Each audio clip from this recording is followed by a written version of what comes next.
Hello दोस्तों, कैसे हैं आप लोग। मेरा नाम है शिव और आप देख रहे हैं फैक्ट्स का अड्डा।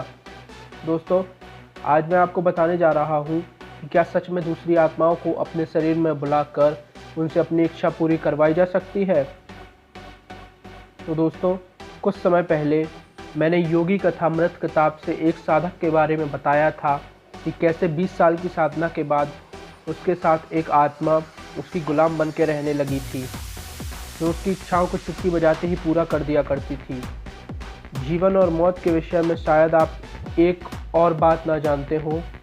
जब हिटलर के जैसा क्रूर आदमी मरता है तो उसकी आत्मा पृथ्वी पर भटकने लगती है, क्योंकि हमारा जन्म ऐसे माँ बाप से होता है जिनके वीर्य अणु के गुण हमारी आत्मा हमारे व्यवहार से मिलते हैं। तो हिटलर की आत्मा को जन्म देने के लिए ऐसे माता पिता चाहिए होंगे जो खुद बहुत अधिक पापी रहे हों। लाखों लोगों को मरने वाले हिटलर को जन्म देने के लिए उसी तरह गुण धर्म के वीर्याणु की ज़रूरत होगी। जब तक उसे ऐसा गर्व नहीं मिलेगा, उसकी आत्मा भटकती रहेगी। उसी तरह अगर कोई बहुत बड़े सन्यासी की मौत होती है तो दोबारा उसे जन्म देने के लिए ऐसे वीर्य अणु के माता पिता चाहिए होंगे जिसके गुण उन सन्यासी से मिले। जब उन माता पिता के गुण अच्छे होंगे तब उस सन्यासी की आत्मा माँ के गर्भ में समा पाएगी। अच्छे सन्यासियों को दोबारा जन्म लेने में कठिनाई होती है, क्योंकि इतने महान गुण धर्म वाले माता पिता ढूंढना मुश्किल है। तो हिटलर की आत्मा भी पृथ्वी पर भटकेगी और इन महान सन्यासी की भी। हिटलर की आत्मा जैसे लोगों को हम प्रेत कहते हैं और महान सन्यासी की आत्मा जैसे लोगों को हम देवता कहते हैं। ये दोनों आत्माएं पृथ्वी पर तब तक रहेंगी जब तक इन्हें गर्भ नहीं मिल जाता। अब बात आती है, ये प्रेत और देवता स्वरूप आत्मा इंसान की किस तरह मदद करती है। आज हम बहुत ही गहरी बात जानने वाले हैं दोस्तों।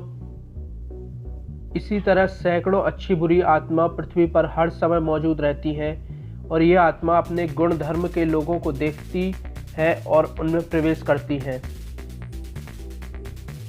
जैसे कोई आदमी किसी का खून कर देता है और जब उसे अदालत में ले जाया जाता है तो वो कहता है कि ये खून मैंने नहीं किया, मुझे खुद नहीं पता ये कैसे हुआ।